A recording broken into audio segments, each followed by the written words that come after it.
মানুষ তাদের পছন্দের প্রতিনিধি নির্বাচন করতে পারে নাই। জাতীয় নির্বাচন থেকে শুরু করে স্থানীয় পর্যায়ে নির্বাচন পর্যন্ত প্রত্যেকটি নির্বাচন ছিল কারচুপিপূর্ণ।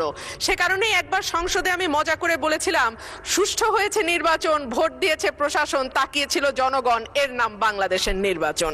তো মাননীয় স্পিকার, সেই জায়গা থেকে ৩৬শে জুলাই আমাদের জীবনে আসলো, কয়েক লক্ষ মানুষ রাস্তায় নামলো, কয়েক হাজার মানুষ চিরতরে পঙ্গু হলো এবং প্রায় ১৫০০-এর উপর মানুষ তাদের জীবন দিল যাতে মানুষ তার ভোটের অধিকার আবারও ফিরে পায়। এবং আল্লাহর কাছে অশেষ শুকরিয়া মাননীয় স্পিকার, একটি অবাধ, সুষ্ঠু, নিরপেক্ষ নির্বাচনের মধ্যে দিয়ে ত্রয়োদশ জাতীয় সংসদ গঠিত হয়েছে এবং আমি এই সংসদে একজন স্বতন্ত্র প্রার্থী হিসেবে নির্বাচিত হয়েছি। মাননীয় স্পিকার, সংবিধানের ৫৯ অনুচ্ছেদের দিকে আপনার দৃষ্টি আকর্ষণ করছি। সংবিধানের ৫৯ অনুচ্ছেদ বলছে, নির্বাচিত ব্যক্তিদের সমন্বয়ে গঠিত প্রতিষ্ঠান সমূহের উপর প্রজাতন্ত্রের প্রত্যেক প্রশাসনিক একাংশের স্থানীয় শাসনের ভার থাকিবে। সোজা বাংলায় বলতে গেলে স্থানীয় সরকার পরিচালিত হবে নির্বাচিত প্রতিনিধিদের মাধ্যমে।